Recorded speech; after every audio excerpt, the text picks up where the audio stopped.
Well, first of all, I think there's something cruel and tasteless about an entitled rich white male that wants to deprive billions of poor women and children and men in Africa, Asia, and South America of the basic human right of economic self-preservation so he can generate some laughs.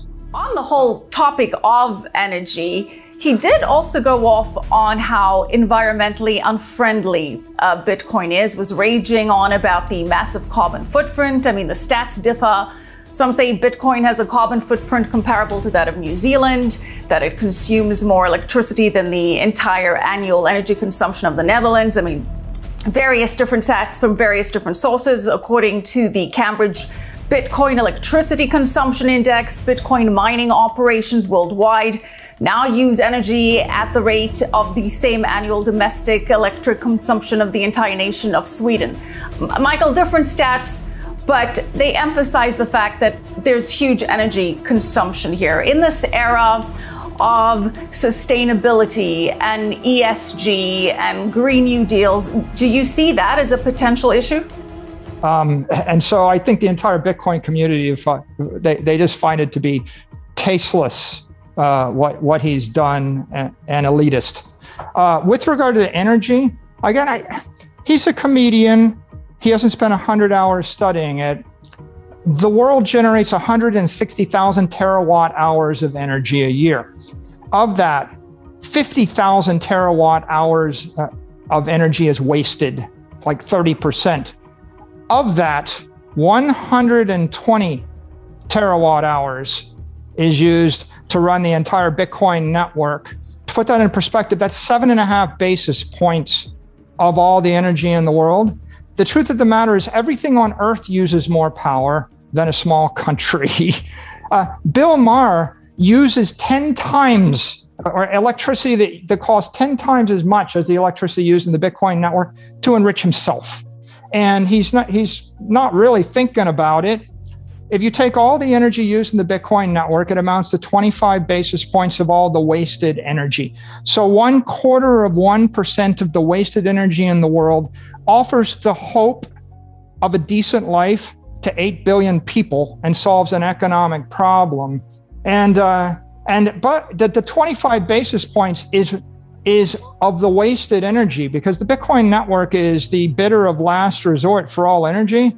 So if you eliminated Bitcoin from the world and you robbed the billions of people of a decent chance at a decent life, then you wouldn't stop any waste. You're still going to waste 50,000 terawatt hours of energy. So he's focused upon a nothing.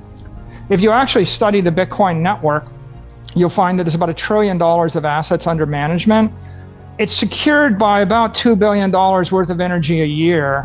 Call it 20 basis points. 20 basis points of the energy in the network is the cost to secure it. Now, that energy probably costs about 2 cents a kilowatt hour. That's what's being paid for it, maybe. And in many cases, it is literally discarded energy and there is zero value for it. No one would pay anything for it. So its marginal value of the human race is literally zero. Whereas the marginal cost of consumer energy and industrial energy is 9 to 11 or 11 to 13 cents a kilowatt hour. When people are watching Bill Maher on their iPads and their iPhones, they're paying at least 13 cents a kilowatt hour. Plus they pumped it into their lithium ion batteries on their devices, which probably jacked up the cost by a factor of 10. He's got no problem with them getting laughs, right? Wealthy people getting laughs on expensive energy. Meanwhile, people that are destitute in the rest of the world have a chance at a decent life using marginal cast-off energy, and anybody would deny them that. I can only say, giving him the benefit of a doubt, he's a comedian, and he's playing this for laughs, and his job is to act like a fool. And if you take economic, political, or technical advice from a fool, what does that make you? There is this narrative that it's an environmental threat. Is that something that you see derailing the rise of Bitcoin in any way, shape, or form? I don't think so, because I mean, as I pointed out, right, there are 50,000 terawatt hours of wasted energy, and this is literally 25 basis points of that. It's a nothing. If you're concerned about the environment, you're going to focus in on the dirty energy sources, and there's 100x or 1,000x bigger target in a lot of other areas. If you look at the energy consumption of the Bitcoin network, one of the characteristics of the proof of work network is that you only mine Bitcoin in a jurisdiction where the energy is cast off, stranded, or recycled, therefore marginally non-valuable. And you also only mine it in a place where you're politically welcome. So no one's going to set up a coal power plant in the middle of Central Park, Manhattan, and mine Bitcoin because it wouldn't be politically welcome. In fact, in any country where they were to decide that the Bitcoin miners are not welcome because they use energy, the miners are just going to move to a different country. And one of the powerful characteristics of the Bitcoin network is the fact that it is constantly decentralizing to the most politically supportive jurisdiction.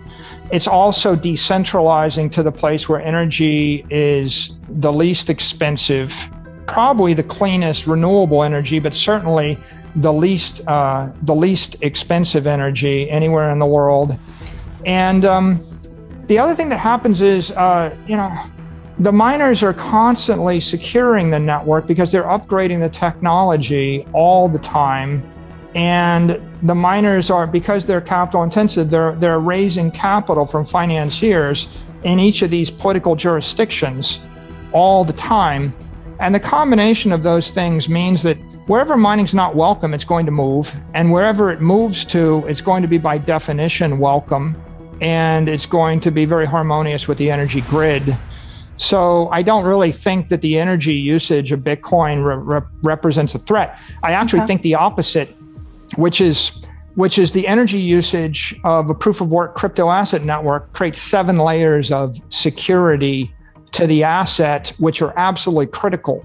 The first layer of security is they co-opt all of the energy producers worldwide to support the network, because you can sell energy at about 45 to 50 cents a kilowatt hour to the network. It's the highest value use of energy in the world, and anybody can plug into it. So that's very powerful.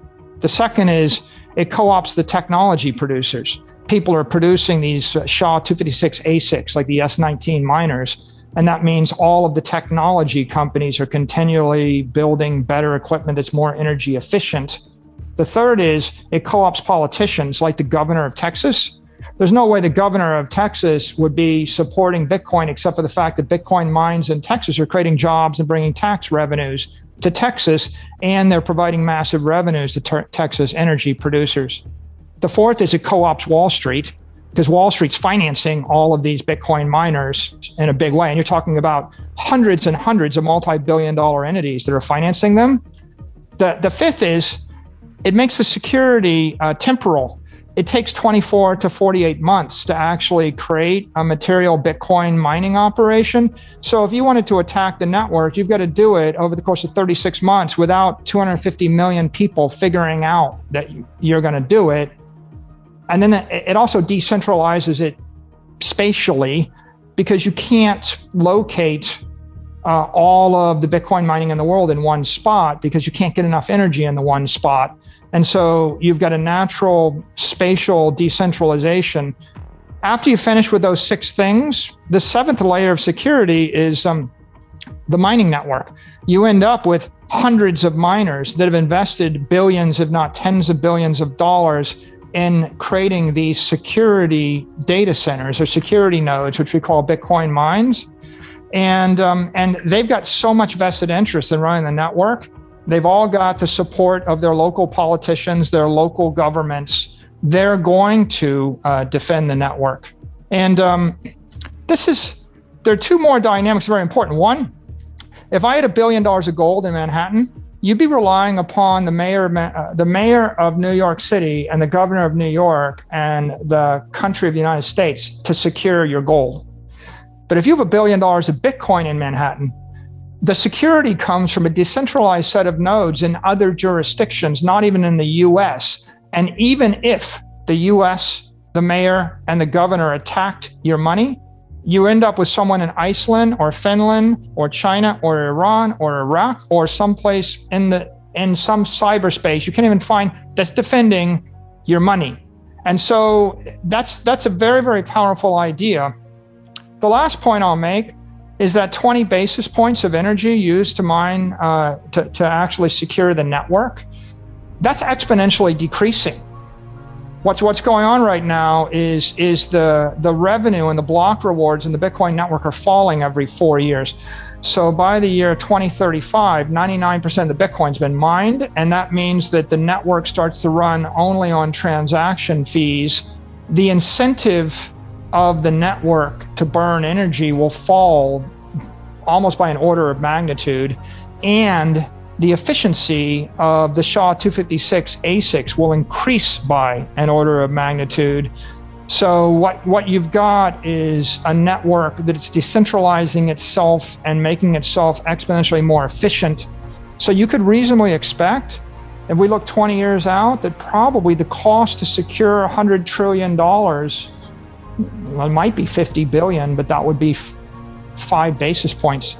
5 basis points of the total value on the network, which makes it the least energy intensive, most efficient technology that we have perhaps discovered ever in the history of the human race.